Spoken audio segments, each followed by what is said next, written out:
క్రమంగా కూర్చోండి, అటు ఇటు తిరగొద్దు.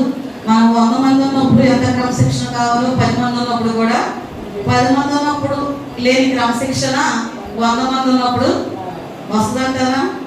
అదే అంటారు కదా, మొక్కై వంగనిది బానే, కొద్దిలో లేని శిక్షణ ఎక్కువలో ఉండదు. అది గమనించి మనం దేవుని సన్నిధిలో పరిశుద్ధాత్మ దేవుని గణపరచుటకు మనం అందరము కూడా మరి ఎంతైనా సిద్ధ మనసుతోనే ప్రభు సన్నిధిలోనికి మనము కూడి వచ్చి ఉన్నాం. హల్లెలూయా. ఒకసారి మీ పక్కన మనం పలకరించారా? వేసవకాలంలోకి వచ్చేసాం, నెరవేర్చాం. కాబట్టి అన్ని రకాల జాగ్రత్తలు ఎలా తీసుకుంటామో అన్నిటికంటే ముఖ్యంగా మన ఆత్మకు కూడా ఎన్నో జాగ్రత్తలు అవసరమైంటూ ఉన్నాయి. హల్లెలూయా. మరి గత వారం మనం నేర్చుకుంటూ వస్తూ ఉన్నాం. వారియర్ అనేటువంటి ఆ యొక్క పదములోని కొన్ని అక్షరాల యొక్క మరి వివరణ నేర్చుకున్నాం. అయితే ఈ రోజు ఒక ప్రత్యేకత ఉంది కాబట్టి ఈ ప్రత్యేకమైన రోజును బట్టి మనము ఆ యొక్క సందేశాన్ని ఈ రోజున కొన్ని మాటలు మన బైబిల్ గ్రంథంలో నుంచి ధ్యానము చేద్దాం. ఈ రోజుకున్నటువంటి ప్రత్యేకత ఈ వారాన్ని మాటల ఆదివారం అని పిలవటం మనము చూస్తూ ఉంటాం. ఎందుకు ఈ వారానికి ఆ పేరు వచ్చింది అంటే, యేసు ప్రభు వారు అనేక సందర్భాల్లో యెరూషలేము ప్రాంతానికి వెళుతూ ఉన్నారు. అనేక సందర్భాల్లో దేవుని సువార్తను ప్రకటిస్తూ ఉన్నారు. ప్రకటించిన ఆ క్రమంలో ప్రజలను హెచ్చరించిన సందర్భాలు ఉన్నాయి, గద్దించిన సందర్భాలు ఉన్నాయి. దేవునికి వ్యతిరేకంగా వారు చేస్తూ ఉన్న పనులను బట్టి ఆ బల్లలను, రోకలమ్మి బల్లలను పడదోసిన సందర్భాలు కూడా ఉంటూ ఉన్నాయి. అయితే మరి ఈ రోజు ఏంటంటే చివరిగా ఆయన శిలువ మరణానికి అప్పగించడానికి చివరిగా ఆయన యెరూషలేము ప్రాంతంలోనికి వెళ్ళినటువంటి ఇవి పస్కా పండుగ మరి ఆచరించేటువంటి దినములు అన్నమాట. ఈ సమయంలో అంటే యెరూషలేము ప్రాంతానికి ఆ చుట్టుపక్కల ప్రాంతాల్లో ఉన్న వారందరూ కూడా ఎక్కడికి వచ్చేవాళ్ళంటే యెరూషలేములో ఉన్నటువంటి దేవాలయం దగ్గరకు ఎక్కడికి వచ్చేవాళ్ళంట, యెరూషలేము ప్రాంతానికి. అక్కడ ప్రజలు అంచనా ఏంటంటే దాదాపుగా 20 లక్షల మంది ఆ పండగ సందర్భంలో ఆ ప్రాంతంలో గ్యాదర్ అవుతూ ఉండేవారంట.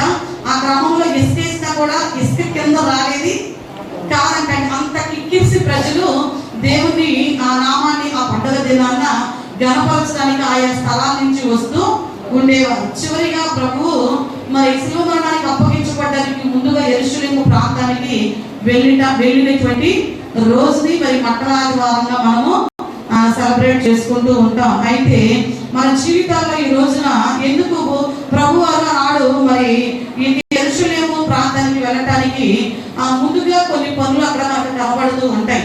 తన శిష్యులతో కలిసి ప్రభు చెప్పినటువంటి మాటలు ఏంటి, అక్కడ జరిగిన సందర్భం ఏంటో మనం లూకా సువార్త 19వ అధ్యాయము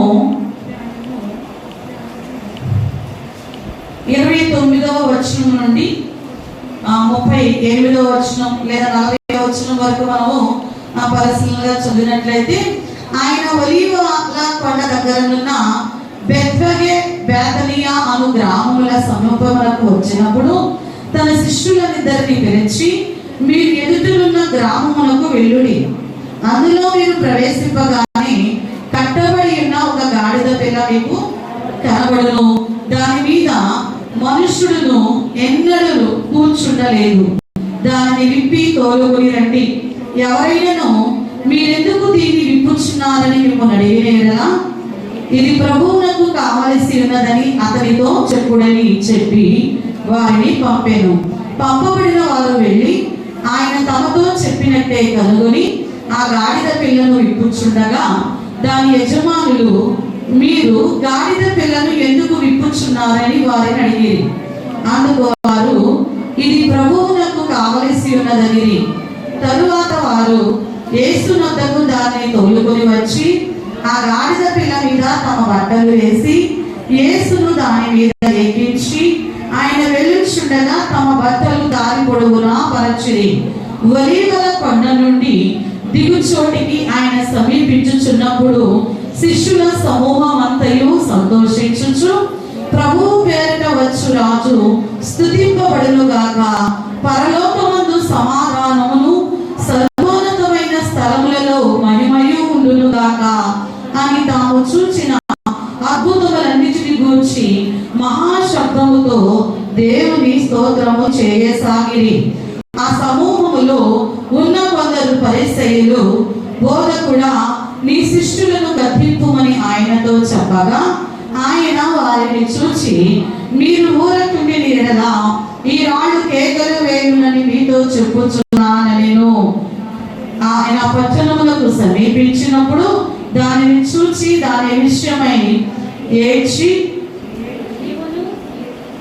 ఓకే, ఇక్కడ రాయబడినటువంటి మాటలలో మనకి కనపడుతున్నటువంటిది ఏంటంటే అంటే, మరి యెరూషలేమునకు వెళ్ళాలని ప్రభువు ఉద్దేశించినటువంటి సందర్భంలో తనతో పాటు ఉన్న శిష్యుల్లో ఇద్దరిని పిలిచి ప్రభు అన్నారు, మరి మీరు బెత్ఫగే బేతనీ అనే గ్రామంలో సమీపించిన గ్రామంలో ఎదుటిగా ఉన్న గ్రామములకు వెళ్ళి మీరు అక్కడ కట్టబడి ఉన్న ఒక గాడిద పిల్ల ఉంటాయి, మీరు వెళ్ళి ఏం చేయమని చెప్పారంటే గాడిద పిల్లను విప్పి తోలుకుని అడగమన్నాడు. అక్కడ వారిని ఎవరితో ఆ గాడిద పిల్ల మరి వారిని అడగమని ప్రభు మీరు వెళ్ళి ఏం చేయమన్నాడంటే, మరి కట్టబడి ఉన్న ఒక గాడిద పిల్ల మీకు కనబడును, మీరు ఏం చేస్తారంటే దాన్ని విప్పి తోలుకొని రండి.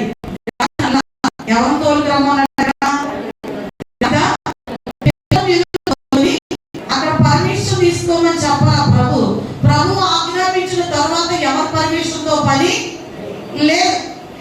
ఎవరైనా కండిషన్లు పెడతారేమో, ఎవరైనా ఇబ్బంది పెడతారేమో, ప్రభు ఆజ్ఞను మనం పాటించడం తప్ప మరలా ఎదురు ప్రశ్నించడానికి మనం అర్హులము కాదు. ఇక్కడ ప్రభు చెప్తూ ఉన్నారు, అక్కడ కట్టబడి ఉన్న ఒక గాడిద పిల్లను మీరు విప్పి తీసుకుని రండి. దానిని గురించి మిమ్మల్ని ఎవరైనా ఎందుకు మీరు దీన్ని విప్పారు, ఎందుకు తీసుకుని వెళ్తున్నారు అంటే, ఇది ప్రభువునకు ఎవరు కావాలంటే ఇది ఎక్కడ ఉంది? ఇది కట్టబడిన స్థితిలో ఉంది. రెండవదిగా కట్టబడి గాడిద పిల్ల ఎవరికి కావాలంట? ప్రభువునకు కావలసి ఉన్నది. ఎందుకొరకు కావలసి ఉన్నది అంటే ప్రభు అంటున్నాడు, మరి దాని మీద ఏ మనుషుడును ఎన్నడను కూర్చుండలేదు. దేని మీద?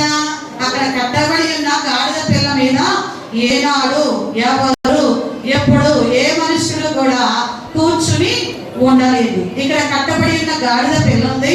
రెండవదిగా అది ప్రభువునకు కావలసి ఉన్నది. ఎందుకొరకు కావలసి ఉన్నదంట? అప్పటి వరకు ఎవరు కూర్చుని ఉండని గాడిద పిల్ల ఎవరు కూర్చుంటానికి కావాలంటది?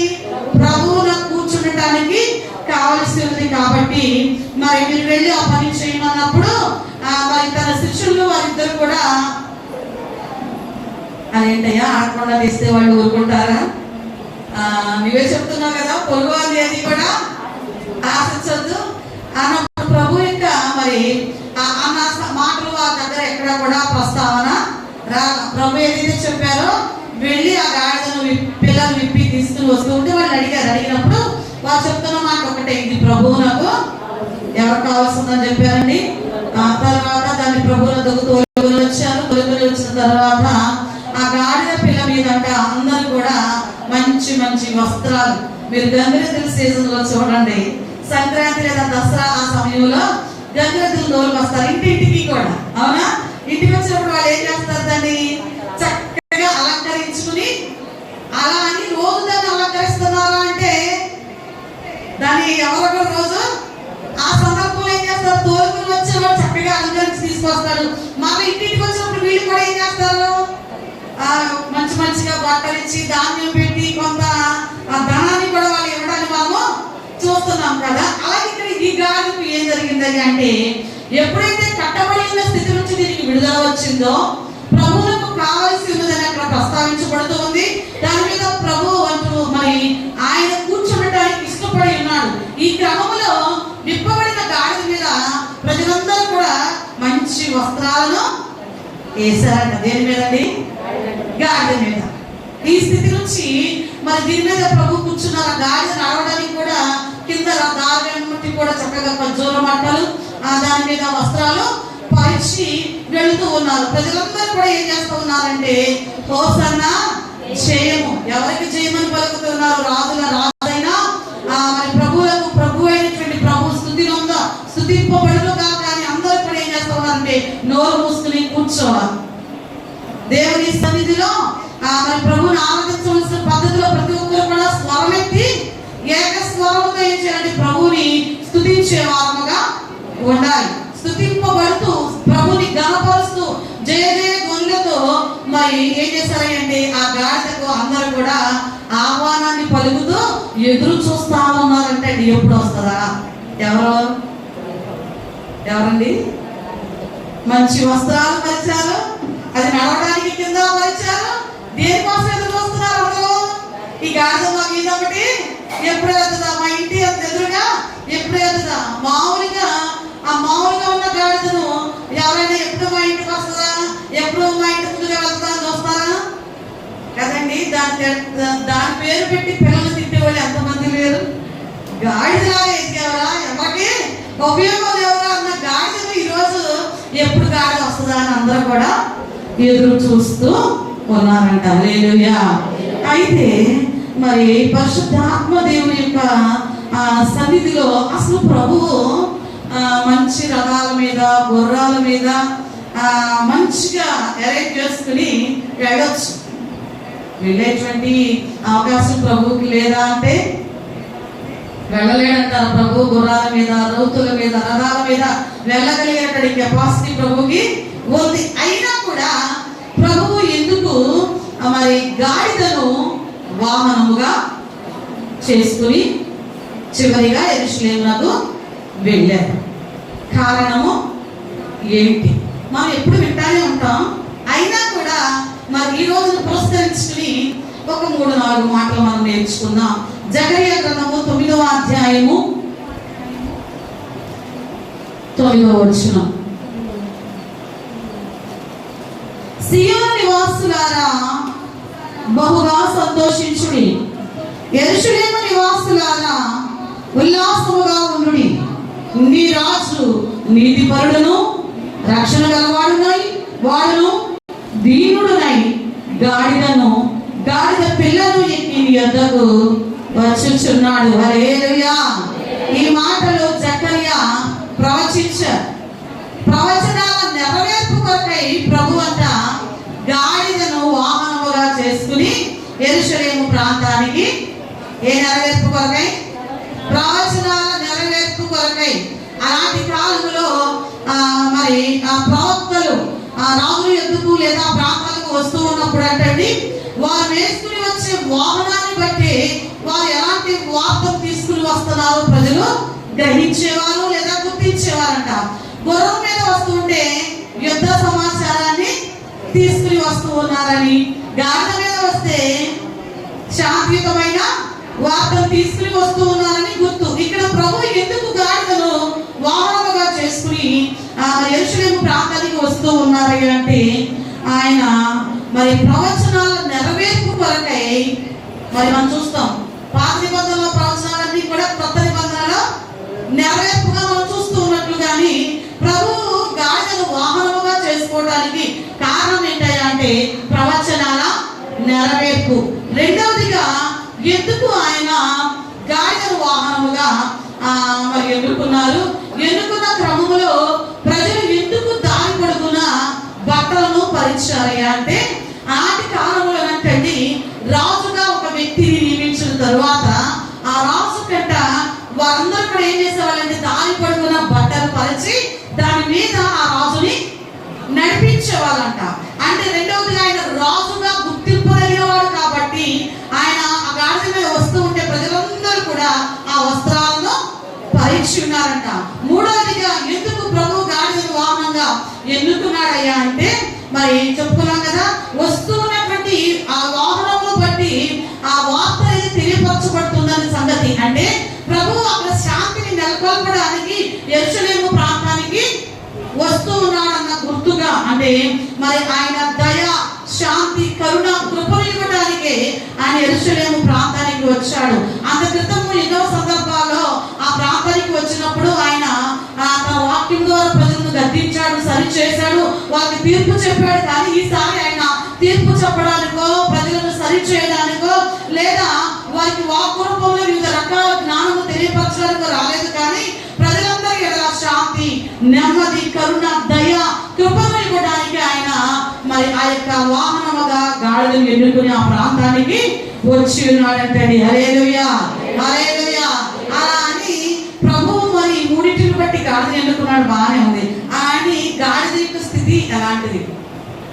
గాడిద ఏమన్నా జంతువుల్లో కల్లా రారాజా, దాని స్థితి గొప్పదా, లేదా దీనికి ఏమైనా గొప్ప వ్యక్తిత్వాలు లేదా గొప్ప క్వాలిటీస్ ఏమన్నా ఉన్నాయా అంటే, ఈరోజు ప్రభువు వాహనముగా గాడిద ఎన్నుకోవడానికి ఎందుకు ఎన్నుకున్నాడో, దాని పొడిన బట్టలు ఎందుకు పరిచారో విన్నాం. అసలు గాడిద యొక్క స్థితి ఏంటి మనం అడుగుతాం కదా.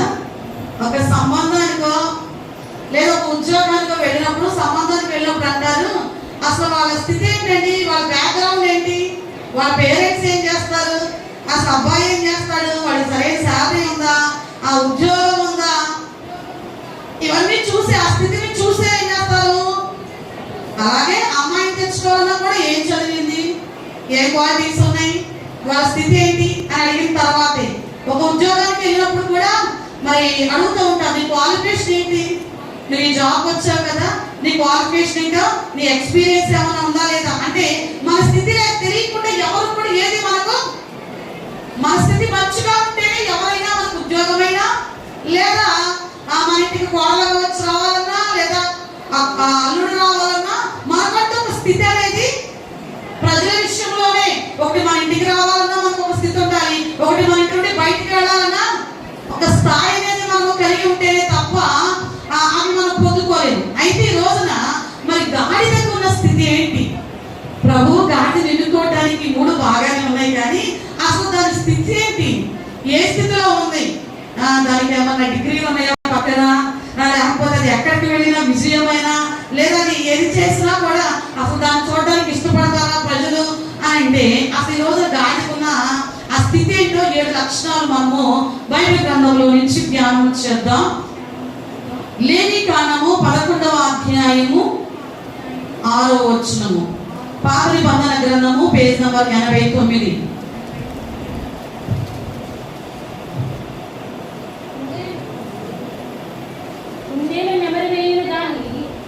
దానికి 2 డెక్కలు లేవు కనుక అది మీకు అపవిత్రము. ఓకే, 11:6.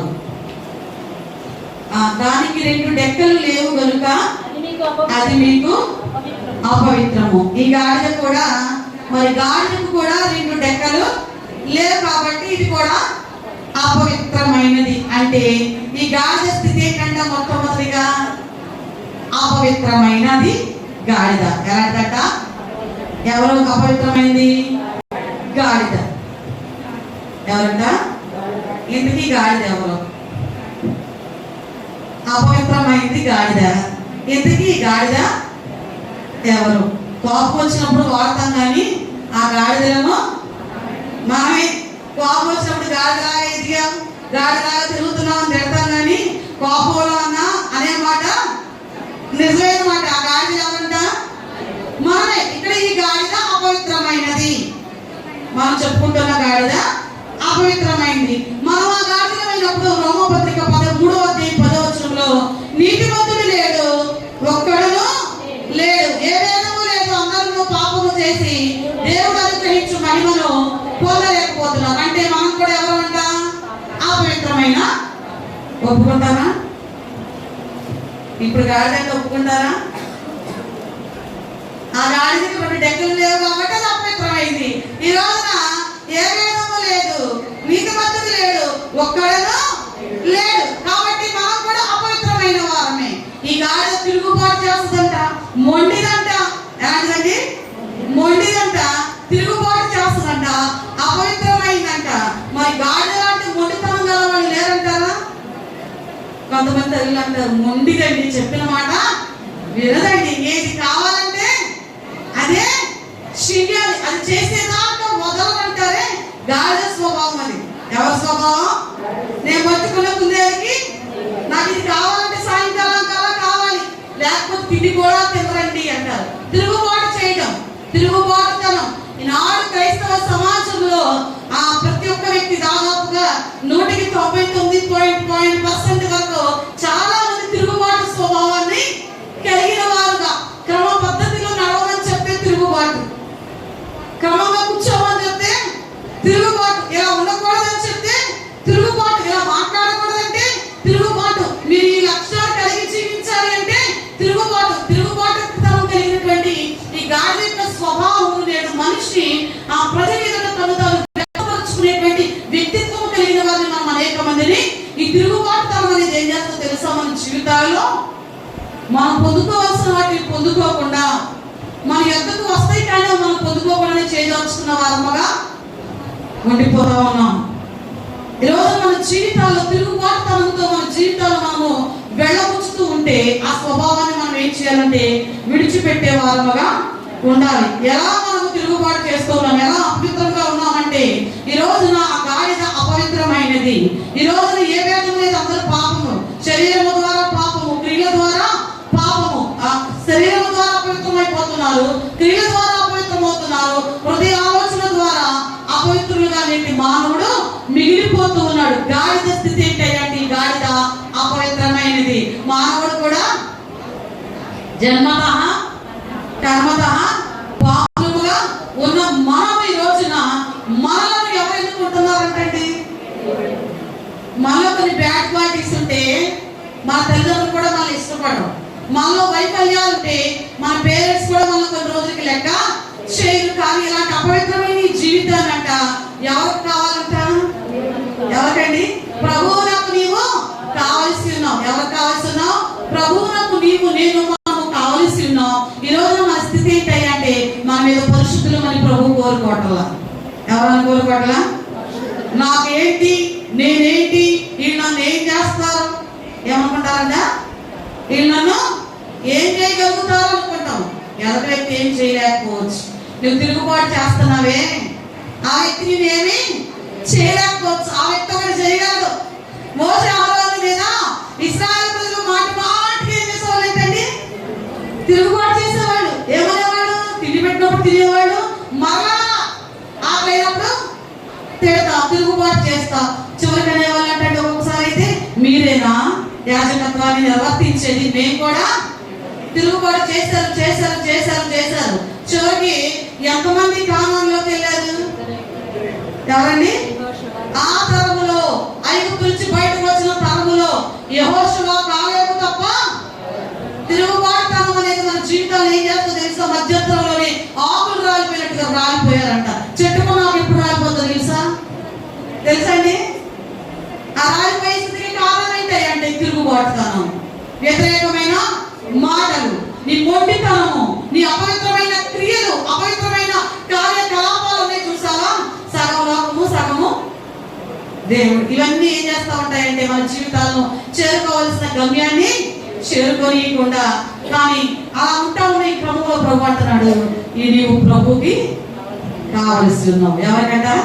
ప్రభుకి ఎవరు కావాలంటండి? నేను కావాలనుకుంటున్నాను. మిమ్మల్ని అందరూ కూడా కావాలని కోరుకుంటున్నాడు. ఎవరు? అవును కదా, అక్కడ కట్టబడి ఉంది ఈ గాడిద. కట్టబడి ఉన్న గాడిదను మరి వారు అడిగితే ఇది ప్రభువులకు కావలసి ఉన్నది. గాడిద స్థితి ఏంటంటే మొదటిగా అది అపవిత్రమైన గాడిద. రెండవదిగా యోబు గ్రంథము 39వ అధ్యాయము 5వ వచనము, పేజ్ నంబర్ 449. అడవి గాడిదను స్వేచ్ఛగా పోనిచ్చిన వాడెవడు? అడవి గాడిద కట్లను విప్పిన వాడెవడు? రెండవదిగా ఇది స్వేచ్ఛ లేదంటండి. ఏం లేదండి? ఏం లేదు దీనికి? గాడిదకు స్వేచ్ఛ ఇళ్లలో తీసుకొచ్చి కట్టేసుకుంటారు దీన్ని. ఇది ఎక్కడ ఉంటుందంట? స్వేచ్ఛ లేదంట. ఈ గాడిదను మా దేని కొరకు ఉపయోగిస్తూ ఉంటారు అంటే అధికమైన బరువులను ఉపయోగించడానికి, ఆ వస్తువులను ఒక ప్రాంతం నుంచి మరొక ప్రాంతానికి తీసుకుని వెళ్ళడానికి, మరి పాత బట్టలను మూట కట్టి దాని మీద వేసి మరి దాని బరువులు పోయడానికి తప్ప వేరే దానికి దాన్ని ఉపయోగించడానికి ఇష్టపడాలంటండి. మరి ఇలాంటి గాడిద రెండవదిగా దీని స్థితి ఏంటంటే దీనికి స్వేచ్ఛ ఎక్కడ పడితే అక్కడ తిరగడానికి లేదు. ఇటువంటి ఆ క్రమంలో మరి మానవులతో ఈ గాడిదను పోల్చారు కదా. ఈరోజు మానవుని జీవితం కూడా ఎలా ఉంటూ ఉన్నదయ్యా అంటే మత్తయి సువార్త 11వ అధ్యాయం 28వ వచనం, దానికి ముందు రోమపత్రిక 8వ అధ్యాయము 20వ వచనాన్ని చదువుదాం.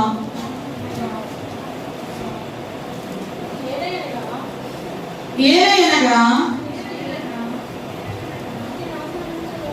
నాశనములకు లోనైన దాస్యములో నుండి విడిపింపబడి, ఈ రోజున ఎక్కడ మాట్లాడి మనం అందరము కూడా దాస్యము అనే కాడి కింద మనం అందరము కూడా బానిసగా ఉన్నాం. మనకు కూడా స్వేచ్ఛ లేదు. దేనికి బానిసలుగా ఉన్నాము?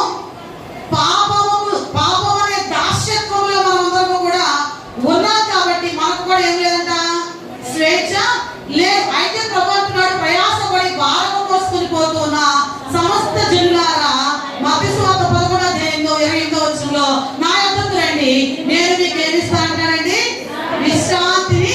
ఈ రోజున స్వేచ్ఛ లేదు గాడిదకు. దాని మీద బరువులు వేసి దాన్ని ఆ బరువుల కొరకు వాటమే తప్ప, ఒక ప్రాంతం నుంచి మరొక ప్రాంతానికి బరువులు తీసుకెళ్ళడానికి తప్ప దానికంటూ స్వేచ్ఛ లేదు. అలాగే మనము కూడా మరి దాస్యం అనే కాడి కింద ఉన్నాం. ఈ రోజు మనం విడిపించడానికి ప్రభు అంటున్నాడు, ప్రయాసతో భారముతో నీవు ఉంటే. ఎవరి యొద్దకు రావాలంట? ప్రభు నిన్ను వాడుకోవాలంటే ఎవరి యొద్దకు రావాలి? దేవుని యొద్దకు. అవునండి. మన ఇంట్లో ఉన్న పాత్రలు వాడతామా? మనకు అందుబాటులో ఉన్న పాత్రలు తీసుకుని వాడతామా? అర్థమే పెట్టిన పాత్రలు వాడతామా? అవును. వాడుకునే వాటిని మనం ఏం చేస్తాం? అందుబాటులో పెట్టుకుంటాం. అంతేగాని పైన పెట్టిన పాత్రలు పైకి ప్రతిసారి తీసి వాడగలుగుతామా? వాడం. ఈ రోజున ప్రభు కూడా దాస్యము అనేటువంటి కాడి కింద, పాపం అనే కాడి కింద ఉన్న మనలనంట ఆయన అంటున్నాడు, భారముతో ప్రయాసతో ఉన్న నీవు నా యొద్దకు రా. వస్తే ఏం చేస్తాడంట ఆయన? ఏమిస్తాడంటండి? ఇశ్రాయేలు ప్రజలు కూడా వారు బానిసత్వపు చెరలో ఉన్నప్పుడు వారి యొక్క బానిసత్వపు చెర ఎంత కఠినంగా ఉందయ్యా అంటే, వారికంటూ స్వేచ్ఛగా మేము ఇది తినాలనుకుంటే తినే పరిస్థితులు కూడా కావాలంటే అంత భయంకరమైన పరిస్థితుల మధ్య ఉన్న వారు దేవునికి మొరపెట్టినప్పుడు దేవుడు వారిని ఆ బానిసత్వం నుంచి విడిపించాడు. ఈ రోజున ఆ విడుదల కొరకు నీవేం చేయాలంటే, ప్రభువుకి సమీపముగా ఉండి భారముతో ఉన్న నీవు ప్రభు దగ్గరకు వచ్చినప్పుడు ఆయన నీకు విడుదల ఇచ్చి నీకు విశ్రాంతిని కలుగ చేసే దేవుడుగా ఉన్నాడు. హల్లెలూయా, హల్లెలూయా. మొదటిగా గాడిద అపవిత్రమైనది, రెండవదిగా అది స్వేచ్ఛ లేనిది, మూడవదిగా ఇర్మియా గ్రంథము 2:24.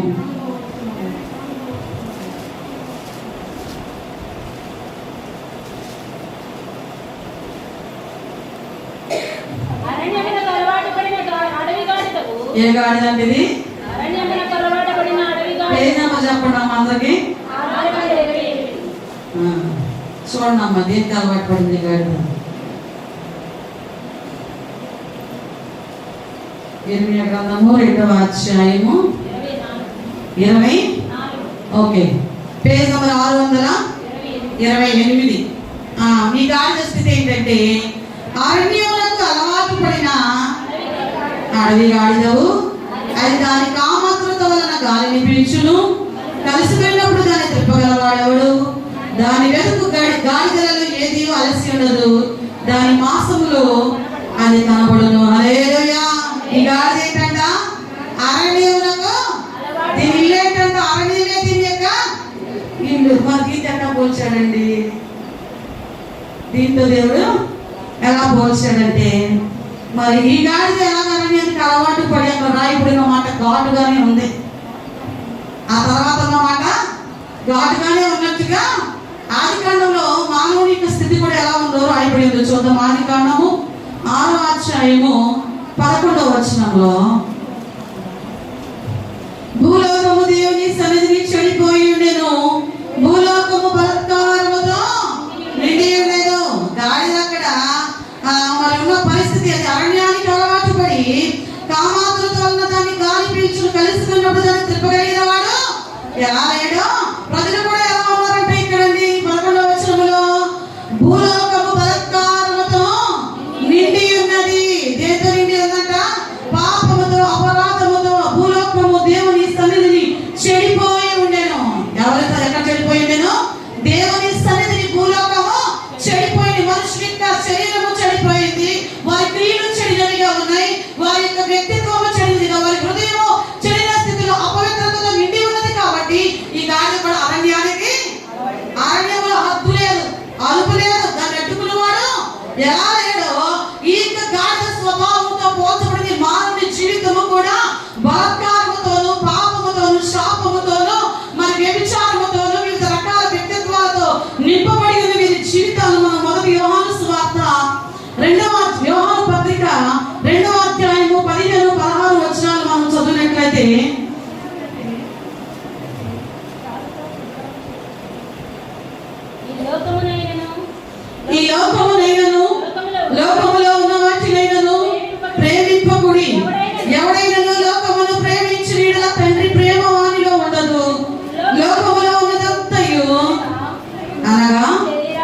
శరీరాశ్రయు, నేత్రాశ్రయు, జీవపు డంబములు తండ్రి వలన పుట్టినవి కావు, అవి లోక సంబంధమైనవి.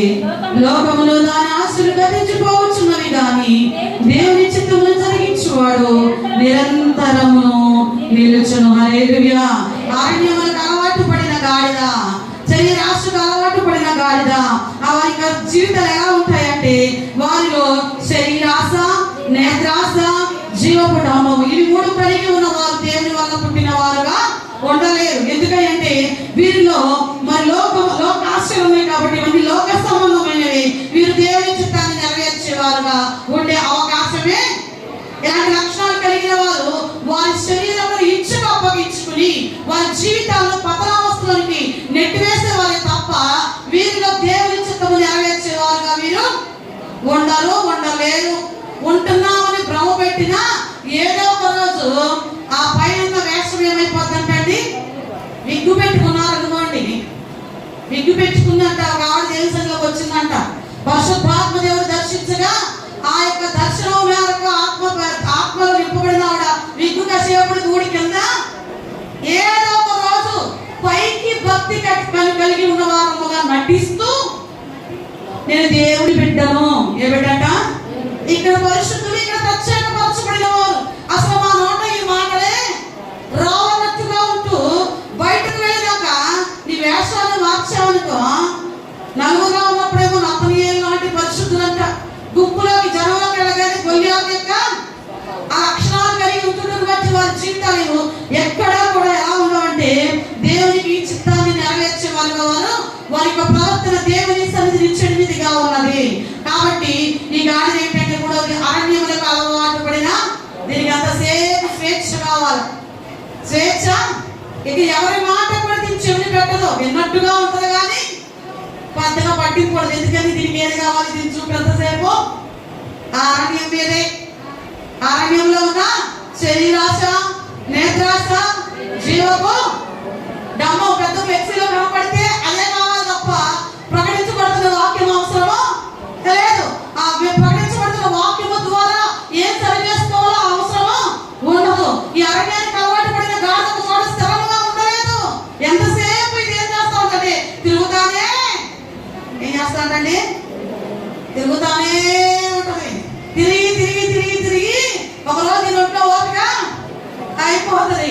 ఏమైపోతుంది అంటండి, ఒంటిలో ఓపిక, శరీర ఆశతో పరిగెత్తి పరిగెత్తి పరిగెత్తి ఒక భయంకరమైన జబ్బు చేసిన తాను చచ్చిపోయిన డాక్టర్లు అన్నారంట, ఈమెను ఎవరు అంటుకోబాకండి, ఇది ఇంకొకరికి స్ప్రెడ్ అవుతుందండి. ఎవరిని పాతి పెట్టకుండా అప్పుడే కొత్తగా ఊరికి ఒక శ్మశానం తీసుకున్నారంట. ఆ శ్మశానంలో పడేశారంటండి తీసుకెళ్ళాము. తిరిగింది తిరిగింది తిరిగింది తిరిగింది చివరికి పరిస్థితి ఏమైంది, చచ్చిన రోజున నీ మీద ఒక చెప్పుడు నీళ్లు పోసే అవకాశం కూడా లేదండి. పైకి అరణ్యంలో అలవాటు పడినా ఒక చోట స్థిరత్వం వారికి ఉండదు. నీలో స్థిరత్వం లేకపోతే ఆ అడవి గాడిద వంటి స్వభావం ఇంకా ప్రభువు నిన్ను వాడుకోవాలని ఇష్టపడుతూ ఉన్న స్వభావాన్ని నీవు విడిచిపెట్టకపోతే నీ జీవితం అంటే ఏదో ఒక రోజు ఏమవుతుందో తెలుసా, అనేకులకు నీ మరణం ఎలా ఉందంటే గొప్ప సాక్షిగా నువ్వు పోయిన రోజు నీ గురించి తబితా చనిపోయింది. తబితా చనిపోయినప్పుడు యాజకులు వచ్చేసరికి ప్రజలందరంట తబితా చేసిన పనులు ఆ వస్త్రాలు పట్టుకుని అంటారంట, అయ్యా ఈమె చనిపోతే మా హృదయాన్ని కూడా కలవరంతో ఉన్నాయ్యా, ఇదిగో ఉన్నప్పుడు నాకు ఈ బట్టలు కుట్టించిందయ్యా, ఇలా చేసిందయ్యా, ఎంత మంచి వ్యక్తిత్వం అయ్యా. ప్రభువు తిరిగి తన యాజకుల ద్వారా తిరిగి లేకపోతే నువ్వు పోయిన రోజు నీ సాక్ష్యం అలా ఉండాలి కానీ పోతే పోయింది దరిద్రం. ఈ జీవితం అంతా అబద్ధాలు, వ్యభిచారము, తిరుగుడు, ఒక్క చోట స్థిరత్వము. అసలు ఏమంతానికి చెందిన వాళ్ళు కూడా తేలిక చివరికి ఇక్కడ వచ్చి పడ్డారు. కాదు, నీకంత స్థిరత్వము అరణ్యముకు అలవాటు పడిన స్థితి నుంచి నువ్వు బయటకు రాకపోతే మన జీవితాలకు విలువ పట్టుదండి. రోడ్డు పట్టు తిరుగుతున్నారు అనుకోండి ఆడవాళ్ళు, ఇంటింటికి ఏమంటారు, అరే బాబాయ్ వచ్చేసిందిరా అనుకుంటారు. అవునా? అదే నువ్వు ఇంట్లో ఉంటే అంటారన్నమాట. అనిపించుకోగలుగుతామా? ఈ రోజు మన జీవితాలు ఎలా ఉండాలి అంటే అరణ్యంలో అలవాటు పడిన గాడిదలాగా మన జీవితాలు ఉండటానికి వీలు లేదు. ఇక్కడ ఈ గాడిద స్థితి ఏంటంటే మొట్టమొదటిగా ఇది అపవిత్రమైనది, రెండవది నీకు స్వేచ్ఛ లేదు, మూడవది అరణ్యానికి అలవాటు పడిన గాడిద. దేనికి అలవాటు పడిన గాడిద? మరి నాలుగవదిగా ఈ గాడిద అంటే రెండు దారులు కలిగి చోట కట్టబడి ఉన్నదంట. ఎక్కడ కట్టబడి ఉన్నది? ప్రకటన గ్రంథం 3వ అధ్యాయం 15వ వచనం చదువుకుందాం. నీ క్రియలను నేను ఎరుగుదును, వెచ్చగానైనను లేవు. నీవు చల్లగానైనను వెచ్చగానైనను ఉండిన మేలు. ఎలా ఉన్నారంటండి? ఈ గాడి అంట రెండు దారులు కలిసే చోట, అది ఇంతకీ కాదు, బయట కాదు. అక్కడ ఎట్లా ఉందంట? అది లోపలికి ఉండలేదు, ఇటు బయటకు ఉండలేదు. అలాగే మానవులు కూడా ఎలా ఉంటున్నారు? రెండు దారులు కలిగే చోటు అనగా రెండు తలంపుల మధ్య ఒకే వ్యక్తి రెండు పడవల మీద ఒకేసారి ప్రయాణం చేయగలరా? ఒకే వ్యక్తి రెండు హెలికాప్టర్లో ప్రయాణం చేయగలరా? ఒకే వ్యక్తి రెండు ఇళ్లలో ఒకేసారి ఉండగలరా? ఉండగలను అన్న వాళ్ళు ఉన్నారా? ఉండగలను అన్న వాళ్ళు ఉన్నారండి? ఒకే వ్యక్తి నేను రెండు సంఘాల్లో సభ్యుడి అని చెప్పగలరా? అలాంటి వ్యక్తి అన్నాడు దేవుడు. ఒకవేళ నీవు రెండు రకాల తలంపులతో ఉంటే దేవుడు అంటూ ఉమ్మి వేస్తున్నాడంట అలాంటి జీవితాన్ని. ఏం చేస్తున్నాడంట? ఉంటే వెచ్చగా అన్నా ఉండు, లేదా ఉంటే ఇంట్లో అన్నా ఉండు, లేదా బయట అన్నా ఉండు. అంతేగాని అరణ్యానికి అలవాటు పడినట్టుగా ఎక్కడెక్కడో తిరుగుతుంది ఉంటే దేవుడు అంటూ ఉన్నాడు, నేను నిన్ను ఉమ్మి వేయ ఉద్దేశించి అస్తగించుకుంటున్నాడు దేవుడు. ఒక మాటలో చెప్పాలంటే మన నోట్లో ఉన్న ఉమ్ము ఊసిన తర్వాత దాన్ని మనం తిరిగి మరలా చూస్తామండి. చూస్తామంటే రెండు తలంపుల మధ్య ఉండండి. నా ఉమ్ము నేను చూస్తాను, నేను విసర్జించుదాన్ని మళ్ళా పదే పదే చూడడానికి ఇష్టపడతాను అనే క్యారెక్టర్ మీలో ఉంటే మీరు రెండు తలంపుల మధ్య ఉండండి. అది చేయగలిగితే ఈ తలంపుల మధ్య ఉండండి. నేను విడిచిపెట్టిన జీవితాన్ని మరలా ధరించుకుని నేను మరలా అలాగే కోపపట్టే జీవితాన్ని జీవిస్తూ పరిశుద్ధులుగా నేను చలామణి అవుతాను అనుకుంటే నువ్వు రెండు తలంపుల మధ్య ఉండు. నువ్వు రెండు తలంపుల మధ్య ఉన్నావంటే నీవు అలాంటి జీవితాన్ని జీవించిన వ్యక్తివిగా రెండు తలంపుల మధ్య ఉంటే వెచ్చగా అన్నా ఉండు, లేదా నువ్వు వెచ్చని జీవితాన్ని అంట ప్రభువు. నేను చెప్పట్లా, నోట్ చేసుకోండి, మీరు ఇంటికి వెళ్ళాక మళ్ళా చదువుకోండి. పాస్టర్ గారు ఏదో సొంతంగా చెప్పింది కాదు. ప్రకటన గ్రంథం 3వ అధ్యాయము 15వ వచనములో నీవు చల్లగానైనను నువ్వు వెచ్చగా ఉన్నావు కనుక నేను నిన్ను నా నోట నుండి ఎవరు మేస్తారంట? మన కోపం వచ్చి మూస్తున్నాం అనుకోండి, పక్కవాడి మీద కోపం ఉందో వాళ్ళు ఏమంటారు? నన్ను చూసే కావాలని. ఏసైకి మన మీద కోపం లేదు. నీ తలంపులను బట్టి, నీ క్రియలను బట్టి, నీ వ్యక్తిత్వాన్ని బట్టి, నీ ప్రవర్తనను బట్టి ఆయన ఉమ్మి వేస్తున్నాడు తప్ప నీ మీద కోపం ఉందో కాదు. ఇంకైనా మార్చుకుంటావని, ఇంకైనా మా వయసు పెరుగుతూ ఉంది, కొంతమందికి మార్పు ఉండదు. భక్తి జీవితంలో ఎక్స్పీరియన్స్ ఉందంటారు, మార్పు ఉండదు. ఇదిగో నేను 50 సంవత్సరాల ఎక్స్పీరియన్స్ అండి, 40 సంవత్సరాల భక్తి అండి, 30 సంవత్సరాల భక్తి అండి, 20 సంవత్సరాల భక్తి అంటున్నావు. మార్పు ఉందా? ఎన్నో ప్రసంగాలు విన్నానంటున్నావు. వినటం తప్పు కాదు, విన్నదాన్ని బట్టి ఏమైనా మార్పు ఉందా? వినటం పెద్ద గొప్పేమి కాదు. విన్న మీరేం చేయాలి? నీలో మార్పు ఉంటే వెచ్చగా ఉండు, లేదా చల్లగా ఉండు. వెచ్చని జీవితాన్ని మా చెల్లంది ఈ మధ్య ఇల్లు ఇస్తున్నాడు కక్క, మేము కూడా ఆధార్ కార్డు పుట్టించుకుంటే బాగుండు అంది. ఏంటంట? ఆధార్ కార్డు పుట్టించుకుంటే మాకు కూడా వస్తుంది అన్నాను. ఉంటే అటన్నా ఉండాలి, లేకపోతే ఉండాలి. రెండు రకాలుగా ఉంటే ఎటుగా అవ్వకుండా పోతాయి మనకు మెంబర్షిప్లు. కాదంటారా? అది ఎంత సత్యమో ఈరోజు మన జీవితాల్లో కూడా ఉంటే వెచ్చగాలన్నా ఉండు, ఉంటే లోపలన్నా ఉండు. ఆదివారం ప్రార్థన, సోమవారం నుంచి శనివారం వరకు ఉగాది పచ్చళ్ళు, పానకాలు, పంది పుంజులు, బహిరంగ ప్రదేశాల్లో వేసేటువంటి చోట నిలుస్తున్నావేమో. దేవుడు అంటాడు ఉమ్మి వేస్తున్నాను అంటున్నాడు. ఎవరు వేస్తున్నారు ఉమ్ము? నీ స్థితి ఈరోజు ఎలా ఉంది? పైకి భక్తి, పైకి భక్తి, లోపల లోకాన్ని ఆశ్రయిస్తూ ఉన్నావేమో. లోకము దాని ఆశలు గతించిపోవును కానీ దేవుని మాట నిరంతరము. నువ్వు ఏ మాటను కలిగి ఉన్నావు? మనుషుల మాటలను పెంచుకుని చిన్న చిన్న సందర్భాలను బట్టి నువ్వు తిరుగుతా ఉంటే తిరిగి తిరిగి తిరిగి తిరిగి తిరిగి ఏదో ఒక రోజు ఏమవుతుందో తెలుసా? పిల్లల్ని గిరగిరా తిప్పుతారు పట్టుకుని. చిన్నప్పుడు పిల్లలకి కళ్ళు ఒకేసారి వదిలిపెడితే ఏమవుతుంది? కళ్ళు తిరిగి తప్పని ఆ పడిన క్రమంలో బతకొచ్చు, పోవచ్చు.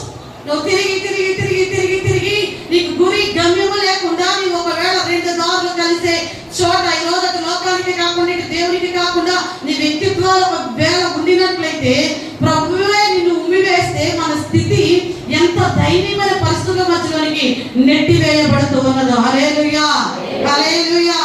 5వదిగా చూద్దాం. నిర్గమకాండము 13వ అధ్యాయము 13వ వచనము.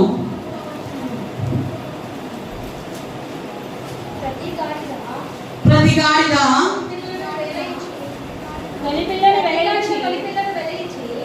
ఓకే, నేను చదువుతా, మీరు కష్టపడవాలండి. ప్రతి గాడిద తొలి పిల్లను వెలయించి విడిపించి దానికి మారుగా గొర్రె పిల్లను. కానీ ఎందుకని అలా చేయాల్సి వస్తున్నాయి అంటే, ఈ గాడిదకున్న విలువ చూడండి. ఇది విలువలేని గాడిద. ఏ గాడిద? విలువలేని గాడిద. ఎందుకు విలువలేని గాడిద చెప్పడం పడుతుందో తెలుసా?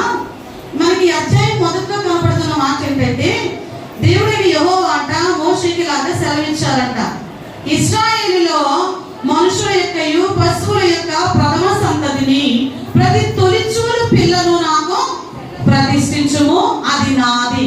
ఏమన్నాడంటే దేవుడు? వాళ్ళు కూర్చుంటారు, మీరు ఆ యొక్క చూస్తే వాళ్ళు కూర్చోరు, ఆ స్థలం వాళ్ళు కూర్చుంటారు. ఏమన్నాడు దేవుడు మోషేతో? ఇశ్రాయేలులో ప్రజలలో కానీ పశువులలో కానీ నీ ఇంటిలో ఉన్నది ఏదైనా ప్రతి తొలిచూలుది ఎవరికి ప్రతిష్ఠించమని చెప్పాడు? ఎవరికండి? చూడండి, మీరు నేను చెప్పిన చూడకుండా మీరు దిక్కులు చూస్తున్నారు. ఇశ్రాయేలులో మనుషుల యొక్కయు పశువుల యొక్కయు ప్రథమ సంతతి అనగా ప్రతి తొలిచూలు పిల్లయు నాకు ప్రతిష్ఠించుము, అది నాదని చెప్పాను. ఎవరిదని చెప్పాడట? యెహోవాదని చెప్పాను. చెప్పిన తర్వాత మరి ఆ సందర్భంలో వాళ్ళు ఒకవేళ అలా కాకపోతే దానికి కొంత వెల చెల్లించి దాన్ని విడిపించుకోవచ్చు.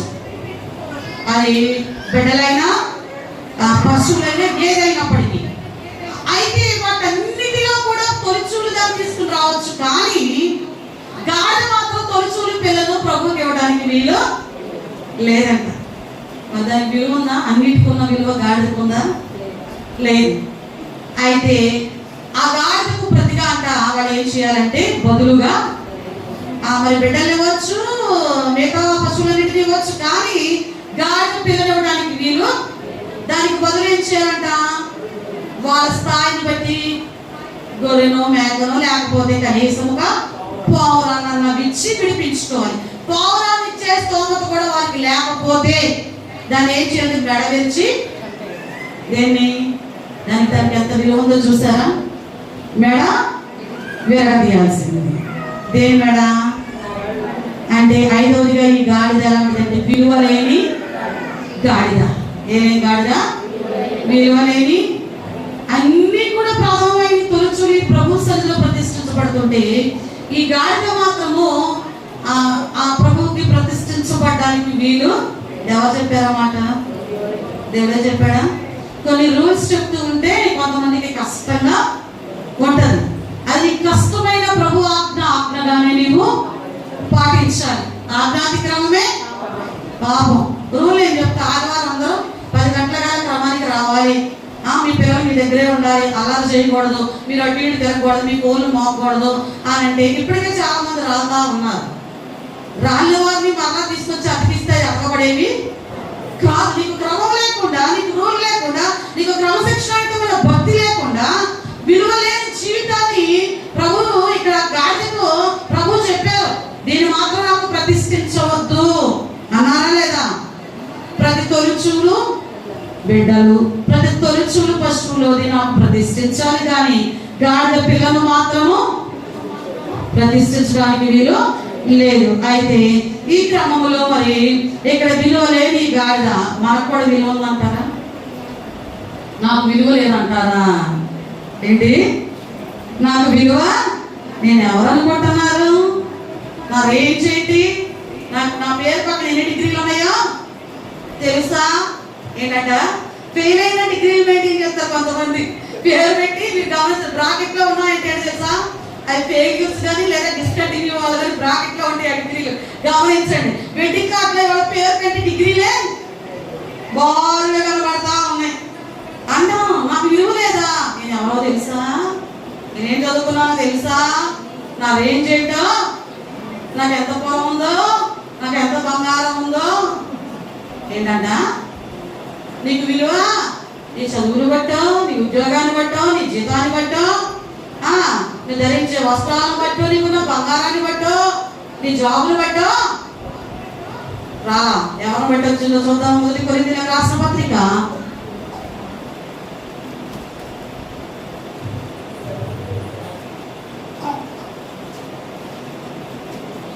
6వ అధ్యాయము 20వ వచనం. విలువ పెట్టి కొనబడిన వారు కనుక మీ దేహముతో దేవుని ఎవరు మహిమపరచాలంటండి. ఈరోజు మనకు విలువ ఎలా వచ్చింది? విలువ లేదు మనకు కూడా విలువ లేదు. ఎవరు బట్టి వచ్చిందంట? దేని పెట్టుకున్నాడంట? ఆయన విలువ పెట్టి ఎంత వెల చెల్లించాడు ఆయన? ఎంతండి? 33.5 సంవత్సరాల పరిశుద్ధమైన తనకి యవన రక్తాన్ని వెలగా చెల్లించి మనల్ని ఆయన కొన్నాడు. దేని కొరకు కొన్నాడు? ఈ దేహాన్ని, ఈ మనిషిని దేని కొరకు కొన్నాడు? మీ దేహంతో దేవుని దేని కొరకు కొన్నారంటండి? ఈరోజు దేవుడు మనం విలువ పెట్టి కొన్నారు. దేని కొరకు వాడుతున్నావు ఈ దేహాన్ని? ప్రభుని మహిమపరచడానికి వాడుతున్నావా? ప్రభు నామాన్ని గణపరచడానికి వాడగలుగుతూ ఉన్నావా? ప్రభుని స్తుతించడానికి వాడగలుగుతూ ఉన్నావా? ప్రభు పరిచర్యలో వాడగలుగుతున్నావా? సమయం లేదండి. ఏంటండి? ఎవరిచ్చిన దేహం అండి ఇది? నేను విలువ పెట్టి కొన్నాను అంటున్నాడు ఆయన. మనం ఏమంటాం? కొన్న ఆయనతోనే ఒక కుక్కర్, ఒక గ్రైండరు, ఒక ఫ్రిడ్జో కొన్నామండి. కొన్నాక అది నేను ఇక మొయ్యలేదు కానీ, నేను రోజు నీకు కూలీకి ఇవ్వలేదు కానీ, ఇక నేను రెస్ట్ మోడ్లోకి వెళ్ళిపోతాను అందనుకోండి. ఫ్రిడ్జ్ 1 లక్ష రూపాయలు పెట్టి కొన్నాం అనుకోండి, ఫ్రిడ్జ్, ఏసీయో. అది నా వల్ల కాదు, నేను రెస్ట్ మోడ్లోకి వెళ్ళిపోతాను 4 రోజుల్లో, నాకు కూడా పనులు ఉన్నాయి అని ఎప్పుడన్నా మీతో మాట్లాడిందా? మీతో మాట్లాడేయండి. మీ ఇంట్లో వస్తువులు, fridge, washing machine, AC, cooler, mixie, grinder లాంటివి. ఎందుకని కొన్నాం కాబట్టి. ఓకే, కొన్నాం కాబట్టి మన మాట ఓకే, మీ మాటకే వద్దాం. కొన్నాం కాబట్టి మన మాట వెంటనే సరేనా? మరి యేసయ్య మీరు కొన్నాడు కదా, మీరు కొన్నది 1000, 10,000, 1,00,000, 20,000, 2 లక్షలు పెట్టి కొన్నారు. ఓకే, మీరు ఎవ్వరూ వెల పెట్టని వెల ఆయన పెట్టి మిమ్మల్ని కొన్నాడు. మరి ఆయన కొరకు ఆయన అంటున్నాడు, మీ దేహాల వలన దేవుని నామము మహిమపరచబడాలి. మరి మీ దేహాల వలన దేవుని నామం మహిమపరచబడుతుందా? మీ క్రియల ద్వారా దేవుని నామం మహిమపరచబడుతుందా? మీ హృదయ ఆలోచన వల్ల దేవుని నామము మహిమపరచబడుతుందా? మహిమపరచబడాలా? మహిమపరచబడకూడదా? ఎందుకు మహిమపరచబడాలి? సౌండ్ రావట్లేదంటమ్మా. వెలపెట్టి మనం కొన్నాం కాబట్టి మన మాట వింటనే అన్నాం. ఓకే, మనం ఎట్లా వాడితే అలాగా పని చేస్తాయి. చేసినప్పుడు నోరు లేనివే మనం ఎలా చెప్తే అలాగవి పని చేస్తున్నాయి. వాటికంటే మనము శ్రేష్టమైన వారం. అవి వాటికి చలనం ఉండదు, అవి నడవలేవు, ఏడవలేవు, పరిగెత్తలేవు. పరిగెత్తయా? పులుసు పరిగెడుతుంది అనుకోండి, ఒకసారి ఊహించండి. ఎట్లా ఉంటుంది అంటారు? అమ్మో దీనికి ఏదో పట్టింది, దీని దీంట్లోంచి బయటకు పంపించారు. అవునా? అంటే నోరు లేని, కదలలేని, చలనలేము లేనివే మనం వెలపెట్టి కొన్నప్పుడే మన మాట వింటనే. అవి విలువైనవే, మనం కొన్నవి విలువైనవే మనం కొన్నాం. అవునండి కాదా? విలువైనవి వెలపెట్టి కొన్నాం, అంతే కదా. విలువ లేకుండా పాతబడిపోయింది పక్కన పడేస్తున్నదని మనం కొనుకొస్తున్నామా? విలువైనవే, పని చేసేవే, పనికొచ్చేవే వెలపెట్టి మనం కొన్నాం. కానీ ఇక్కడ ప్రస్తావించబడిన మాట ఏంటో తెలుసా? మీరు పనికిరాని వాళ్ళు, విలువ లేని వాళ్ళు, అపవిత్రమైన వారు, అరణ్యంలోకి అలవాటు పడిన వాళ్ళు, 2 దారులు కలిసే చోట కూర్చుండేవారు. మరి మిమ్మల్ని ఎవరు కొన్నారంట? చెత్త సామానుడు వస్తాడు, ఎలా ఉంటుంది? పాత సామాను కొంటాం, వాటికి బదులుగా ఉల్లిపాయ ఇస్తామంటాడు. వాడు అంటాడు ఏసీలు కూడా కొంటాం, వాటికి బదులుగా 40,000-50,000 రూపాయలు ఏసీ అంటే ఏమిస్తాడంట? మనకి ఉల్లిపాయ ఇస్తాడంట. అంటే పాడైపోతే ఎంత విలువైందైనా కూడా దాని దానికి వెల. కానీ రోజున పాడైన స్థితిలో అది శారీరకముగా క్రియల ద్వారా మన వ్యక్తిత్వాల ద్వారా మన యొక్క ఆలోచనల ద్వారా పాడైపోయాం. కానీ ప్రభు ఏం చేశాడు? పాడైపోయిన పాత సామాన్లు వేయడం మనల్ని చేశారా?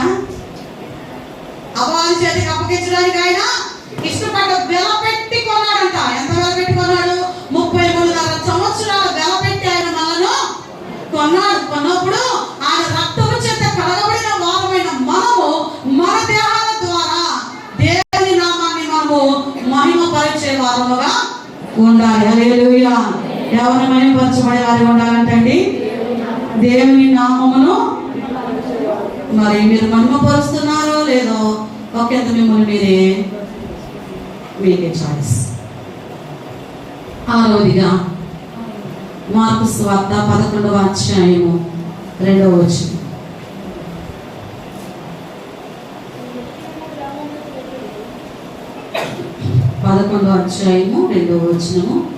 ఆమె ఎదుటినున్న గ్రామమునకు వెళ్ళి అందులో మీరు ప్రవేశింపగానే కట్టబడి ఉన్న గాడిద ఏ స్థితిలో ఉన్నట్టు ఇక్కడ 6వదిగా కట్టబడిన స్థితిలో ఉంది. ఏ స్థితిలో ఉన్నట్టండి? కట్టబడిన స్థితిలో ఉన్నది. అంటే మానవుడు కూడా ఈ రోజున అనేకమైన కట్ల చేత కట్టబడిన వాడుగా ఉన్నాడు. ఈ పాపపు కట్లు కావచ్చు, రోగం అనే కట్లు కావచ్చు, దయ్య ఆత్మ చీకటి శక్తుల సమూహాల ద్వారా బంధించబడిన వారుగా ఉంటూ ఉండగా ఈ రోజున ఆ స్థితిని ఎవరు చూసారట? ప్రభు చూసి ఎవరికి కావాలన్నాడు? నీవు నాకు, ఇది ప్రభు నాకు కావలసి ఉన్నది. 7వదిగా కట్టబడి ఉన్న గాడిద స్థితి అలాగే ఉండిపోలా. మార్కు సువార్త 11:4 ఇంటి బయట తలవాకిట కట్టబడి ఉన్న గాడిద పిల్ల ఒకటి వారికి కనబడిను. దాన్ని విప్పుచుండగా విడిపించబడిన గాడిద. ఏం చేయబడిన గాడిద? విడిపించబడిన. విలువ లేదు, దాని గురించి పెద్దగా ప్రస్తావన కూడా తీసుకురారు. దాన్ని ఎవరు పెంచుకోవడానికి కూడా అంతగా ఇష్టపడరు. అలాంటి గాడిదను దేవుడు విడిపించాడు.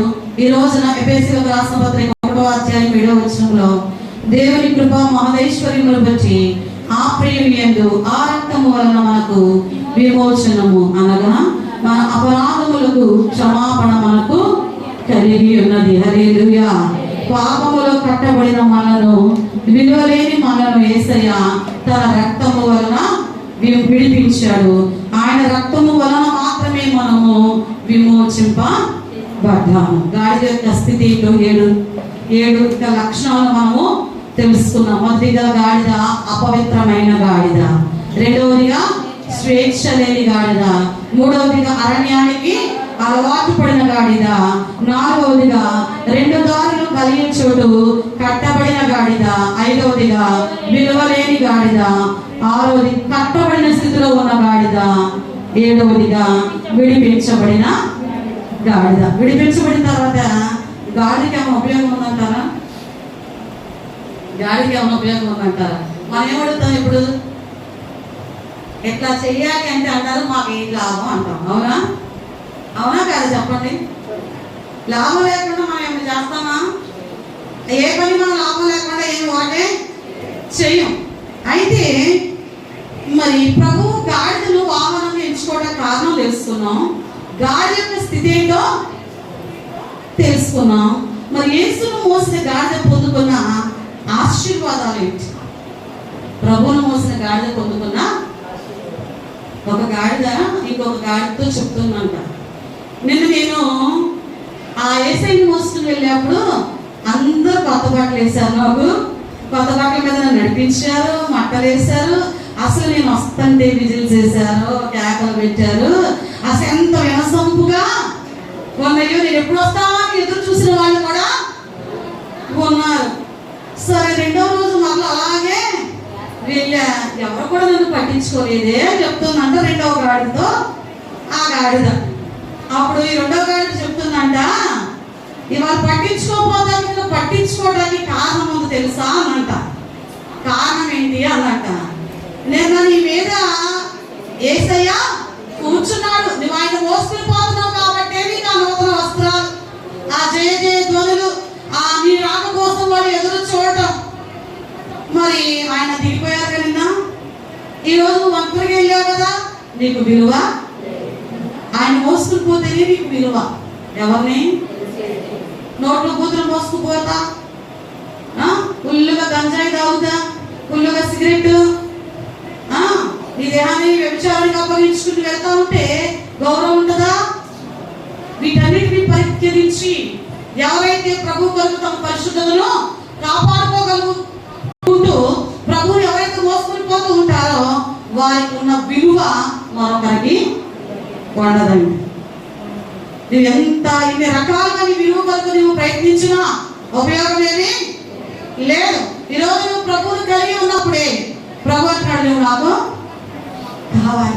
కట్టబడి ఉన్న నీ స్థితి నుంచి ప్రభు నిన్ను చూసి ఇది నాకు కావలసి ఉన్నది, దేని కొరకంటే ఆయన పనిలో ఆ గాడిద ఉపయోగపడింది.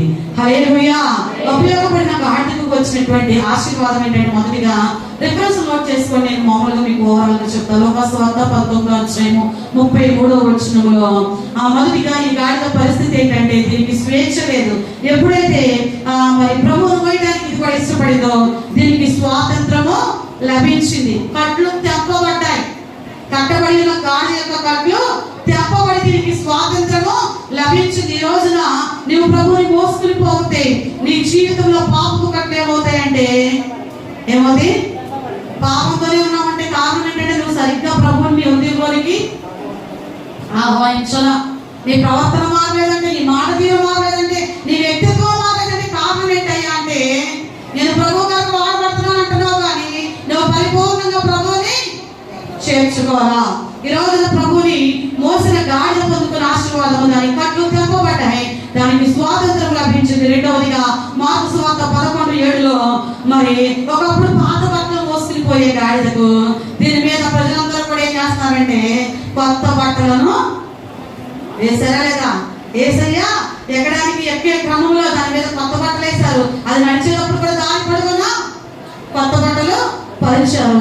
మరి పాత బట్టలు మోసే దానికి కొత్త బట్టలు ధరించి యేసును మోసే కృప దేవుడు ఇచ్చాడు. మూడవదిగా మరి లోకాసువార్త 19:36 మురికి నేల మీద నడిచేదంట, ముళ్ళ తుప్పల్లో నడిచేదంట, అరణ్యంలో తిరిగేదంట. ఇప్పుడు ఈ గాడిద దేని మీద నడుస్తుంది? ముళ్ళ తుప్పల మీద, మురికి నేల మీద, రాళ్ళ రప్పల మీద కాదు, అక్కడ కొత్త బట్టల మీద.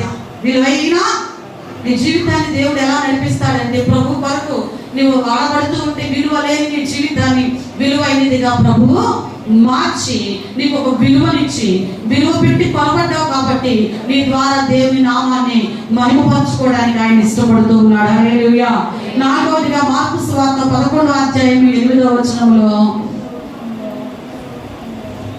మరి దీని ఆహారం కొరకు ఇది ఎక్కడెక్కడో తిరగవలసిన పరిస్థితి. ఎప్పుడైతే ప్రభువును పోయడానికి ఇది ఇష్టపడిందో ప్రభువు మరి గాడిద మీద ఎక్కి ఉన్నాడో దాని కళ్ళ ముందే అనేక మంది పొమ్మలను తెచ్చి దాని ముందు వేశారు. అంటే దాని ఆహారము దాని కళ్ళ ముందే. నీ ఆశీర్వాదం ఎక్కడో లేదు, నీ కళ్ళ ముందే ఆశీర్వాదం పొందుకోవాలి. నువ్వు ఎవరిని మోసుకుని పోవాలి?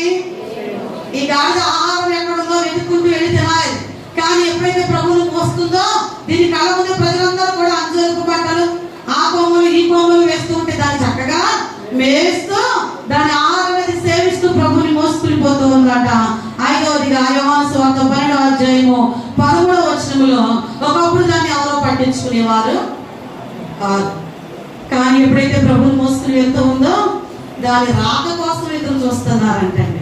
ఎవరు రాక కోసం? గాడిద ఎద్దుగా ఉన్నప్పుడు ఎవడో పట్టించుకోడు. గంగిరెద్దుగా దాన్ని మార్చిన తర్వాత ఇంటింటికి వస్తున్నప్పుడు వీళ్ళు రెడీగా ఉంటారు. చేత నిండా ఆ ఓలలో రకరకాల ధాన్యాలు, ఆ డబ్బు, ఆ సొల్లు పోతున్న సొల్లు తల మీద రాసుకునేవాళ్ళు కూడా. కారణం ఏంటి? ఎద్దు గంగిరెద్దుగా మారేసరికి దాని విలువ, దాని మీద వస్త్రాలయ్యేసరికి విలువ మారిపోయింది. కానీ ఇక్కడ దీనికి గాడిదకు ఇవన్నీ ధరింప చేయడానికి కారణం ప్రభు దాని మీద ఉన్నారు. అయితే దీని రాక కోసము అసలు ఇది ఉందా అన్న దీని గురించి పట్టించుకునే వాళ్ళు కూడా ఉండరు. కానీ ఎప్పుడైతే ప్రభువును మోసుకుని వస్తుందో దీనికోసం ప్రజలందరూ కూడా ఎదురు చూస్తున్నారంటండి. హల్లెలూయా.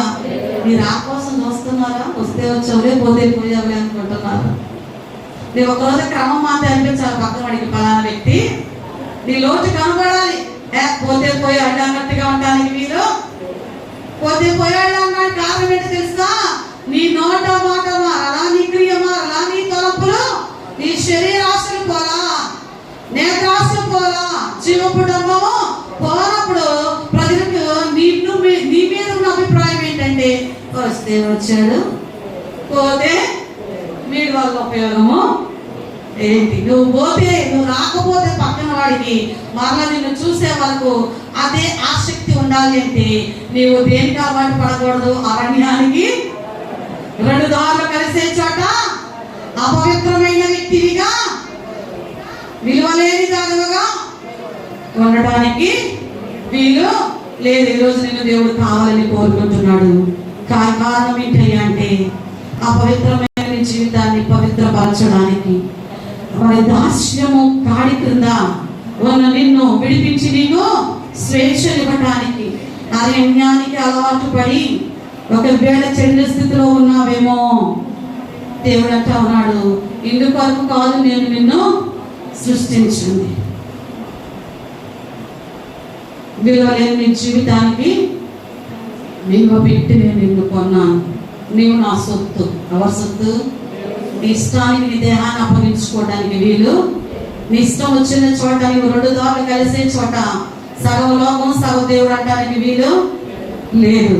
కట్టబడిన స్థితిలో ఉన్న నీ పాపపు కట్లను, రోగపు కట్లను, చీకటి శక్తుల ప్రభావాల కట్టబడిన నీ స్థితిని విడిపించి మరి నీకు విలువనిచ్చి ఆయన రక్తం వల్ల నిన్ను విమోచించి ఈ రోజు ఆయన నిన్ను ఒక ఉన్నతమైన వ్యక్తిగా నిన్ను చూడాలనుకుంటూ ఉన్నాడు. ఆయన ఇచ్చే ఆశీర్వాదాల కొరకు, ఆయన చూపే ఆ దయ, కరుణ, ఆ కృప, శాంతిని పొందుకున్న కొరకు మనం అందరము కూడా ఈ రోజున ప్రభు అంటూ ఉన్నాడు. మార్కు సువార్తలో మరొకసారి చదువుదామా?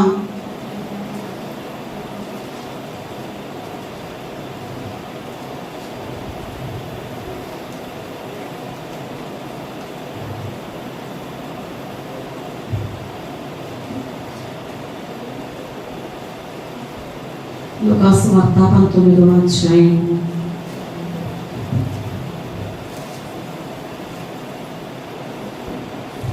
31వ వచనం. ఇది ప్రభువునకు కావలసి ఉన్నదని అతనితో చెప్పుడి. హల్లెలూయా. మోకరిద్దాం. మీ పేరు చెప్పుకోండి. ఈ రోజున నేను ప్రభువునకు కావలసి ఉన్నవాడను, ప్రభువునకు కావలసి ఉన్నదానను. కాబట్టి ఈ రోజున నీ జీవితం ఇప్పటి వరకు అపవిత్రమైన వాటితో,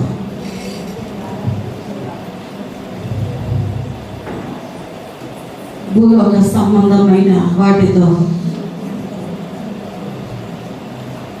లేదా నులివెచ్చని స్థితితో ఒకవేళ నీవు ఉంటే ఈరోజైనా ప్రభువుకు అప్పగించుకో. ప్రభు అంటున్నాడు, నీవు నాకు కావలసి ఉన్నదానవు. నీ స్థితి నుంచి నేను విడిపించడానికి నీ వద్దకు వచ్చాను. నీ పరిస్థితులన్నిటినీ కూడా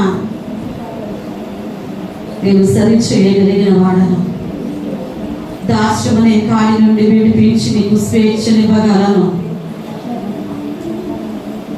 ఈ రోజున నీవు అరణ్యములకు అలవాటు పడినది ఎలా ఉంటూ తన ఇచ్చను నెరవేర్చుకుంటూ అది ఉంటూ ఉన్నదా? భూలోకమున దేవుని సన్నిధి చెడిపోయి ఉండను. నీ జీవితం ఈ రోజున శరీరాశ, నేత్రాశ, జీవపుటమ్మతో ఉంటే నీవు దేవుని ఇచ్చను నెరవేర్చే వ్యక్తివిగా ఉండలేవు. ఎన్ని సందర్భాలలో నీవు నీ ఇచ్చను నెరవేర్చుకుంటూ నీ ఇష్ట ప్రకారముగా జీవిస్తూ నీవున్నావు. నువ్వు చేసిన క్రియలను బట్టి నీకు విలువ లేదేమో, నీ ఆలోచనలు బట్టి నీకు విలువ లేదేమో, నీ మాటలను బట్టి నీకు విలువ లేదేమో. అయినా ప్రభు అన్నాడు, నువ్వు నాకు కావాలి, నువ్వు నాకు కావాలి.